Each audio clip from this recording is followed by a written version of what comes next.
নমস্কার সবাইকে, welcome back to my channel Sunita official. আর আমি তোমাদের সঙ্গে রয়েছি সুনিতা। আমার আরও একটি নতুন ব্লগে সবাইকে অনেক অনেক ওয়েলকাম। তোমরা সবাই কেমন আছো? আমরা তো বেশ ভালোই আছি। আর তোমরা দেখতে পাচ্ছ একটা খুব সুন্দর সাজানো গোছানো প্যান্ডেল। তো এখানে হচ্ছে একটা অনুষ্ঠান হচ্ছে, কীর্তন।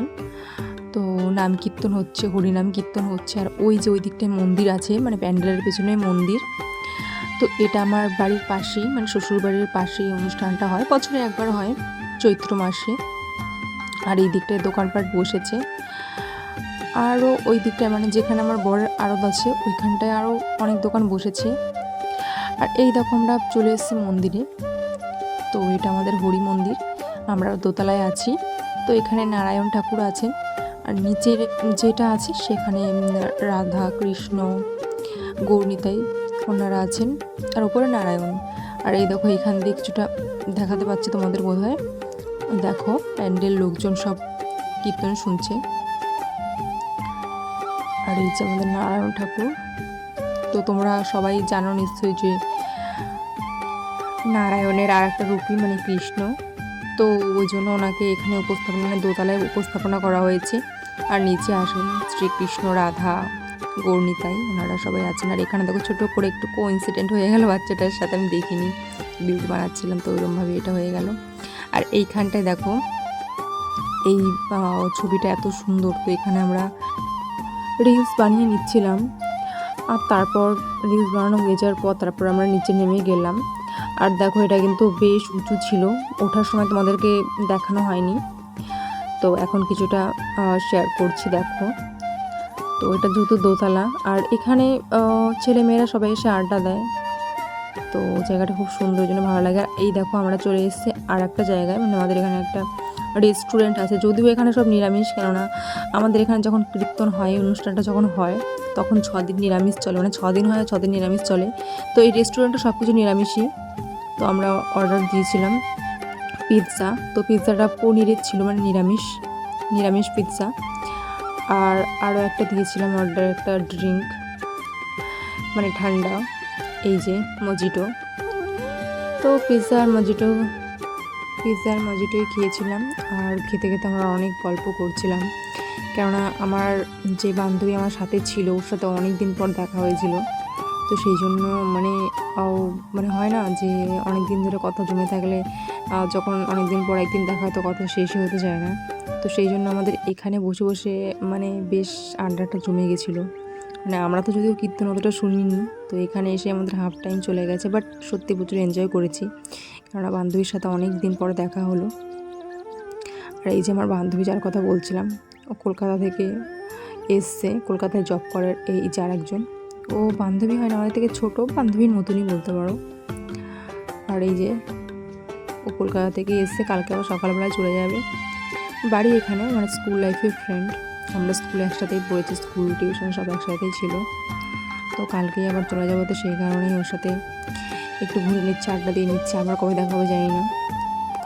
আর আমি কিন্তু পিৎজা খেতে একদম পছন্দ করতাম না আগে, বাট আমাদের এখানে পিৎজা কিন্তু খুব ভালো করে। তো সেই জন্যই আমি ট্রাই করলাম, ফার্স্ট টাইম ট্রাই করলাম। শুনেছিলাম ভালো করার, সত্যি ভীষণ সুন্দর ছিল, নিরামিষ পিৎজা, তবুও এত টেস্টি হয়েছিল, আমার তো সেই লাগছিলো। আর এখানে সস ছিল, তোমার বান্ধবী বিশাখা বললো যে একটু সস দিয়ে খা। তো যখন আমি সস দিয়ে ট্রাই করলাম তো আরও ভালো লেগেছিলো। তো এখানকার পিৎজা খেয়ে আমি তো পিৎজার ফ্যান হয়ে গেছি। তো আমার সেই লেগেছে। তো আমি তোমাদেরকে বলবো যে তোমরাও ট্রাই করবে পিৎজা, সবার কথা শুনে ভেবে নিয়ে যায় না পিৎজা ভালো না খেতে, অবশ্যই ট্রাই করো, ভালো লাগবে। আমি প্রথমবার যখন খেয়েছিলাম ভালো লাগেনি, বাট এইবার আমার সেই লেগেছে, তো আমি তো আবার ট্রাই করব। আর এখানে আমাদের এই বাজারে আমার যেখানে শ্বশুরবাড়ি সেখানে একটাই মাত্র রেস্টুরেন্ট, তবে এই রেস্টুরেন্টের নাম কিন্তু অনেক দূর ছড়ানো। আমাদের এখানে দূর দূর থেকে অনেক লোক আসে খাবার জন্য, পিৎজা খাওয়ার জন্য স্পেশালি, কারণ এটা নামটাই পিৎজা কর্নার, স্পেশালি পিৎজার জন্য এই রেস্টুরেন্টটা তৈরি। আর এমনি অন্যান্য খাবারও পাওয়া যায়, বাট পিৎজাটাই বেশি। আর এই রেস্টুরেন্টের আর একটা বিশেষ সুবিধা হলো এটা ছাদের উপরে, রেস্টুরেন্টটা হচ্ছে ছাদের উপরে, নিচে সব খাবার দাবার তৈরি হয়, বাট আমাদের যে খেতে দেওয়া হয় তো সব কিছু ছাদের উপরে ব্যবস্থা করা আছে, তো সেই জন্য বেশি স্পেশাল। আর আমাদের এরপর খাওয়া দাওয়া হয়ে গেলো, তো তারপর চলে গেলাম আমরা মাঠে। আর এখানে দেখো এই যে আমাদের পুচকুটা, তো ওর জেঠুর সাথে আমার বরের সাথে এসেছিলো। তো তারপর এসে আমার সাথে একটু দুষ্টুমি করছিল। তো আমি ওকে বলছিলাম যে একটা ভিডিও করছিলাম, তোকে বললাম দেখ তাকাও। তো ও হাতটা দিয়ে কী করছিল জানি না, আমি বুঝতে পারছিলাম না। এই দিকটায় দেখো, এটা আমাদের পাশের জায়গা। তো আমাদের জায়গাতেই এইগুলো মানে এই নাগরদোল্লা আর ওইগুলোকে কী বলে, বাচ্চাদের খেলনা যেগুলো হয়, তো বাচ্চারা ওগুলোর উপরে খেলে উঠে। তো ওইখানে মানে আমাদের জায়গাতে বসেছে। আর এই দেখো, এটা হচ্ছে আমাদের আরদের পোর্শনটা। এখানে আমার হাজব্যান্ডের বিজনেস, আর এই জায়গাটা পুরোই আমাদের। আর ওই সাইডে দেখতে পাওয়ার পেছন দিকে যে ঘরগুলো আছে, তো ওই রুমগুলো আমাদের তৈরি হচ্ছে দোকান মানে ভাড়া দেওয়ার জন্য। তো যাই হোক, এখনও কমপ্লিট হয়নি। তো যখন হয়ে যাবে তখন আবার দেখাবো নেক্সট ইয়ার। এই সময় নেক্সট ইয়ারে যখন আমাদের আবার কীর্তনটা হবে তখন হয়তো কমপ্লিট হয়ে যাবে, হয়তো না হয়ে যাবে।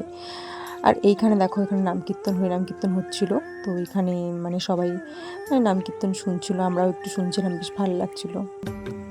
হরিনাম কীর্তন অতটা বুঝি না, আবার যখন হয় পালা কীর্তন হয় না, পালা মানে কবিগান তোমরা হয়তো শুনে থাকবে, কবিগান যেরকম হয় তো কীর্তনে ওই রকমই হয়, পালা কীর্তন বলে ওটাকে। তো ওইটা আমি শুনি, বেশ ভালো লাগে। এই যে আমার দাদুকে মানে সব জায়গাতেই পাই আমি, বিয়ে বাড়ি, জন্মদিন বাড়ি, যে কোনো অনুষ্ঠান, মেলা, দুর্গাপুজো, সব জায়গাতেই পাই। আর আমার ভিডিওতে একটু ক্যাপচার করে রাখি। আর দাদু কিন্তু ভীষণই ভালো, ওনার ব্যবহার খুবই ভালো। আর এইখানে দেখো মানে গোপাল ঠাকুরকে আবার নিয়ে যাচ্ছিলো, গোপাল ঠাকুর মন্দিরে ছিল এতক্ষণ, তো আবার ওখানে নিয়ে গেল।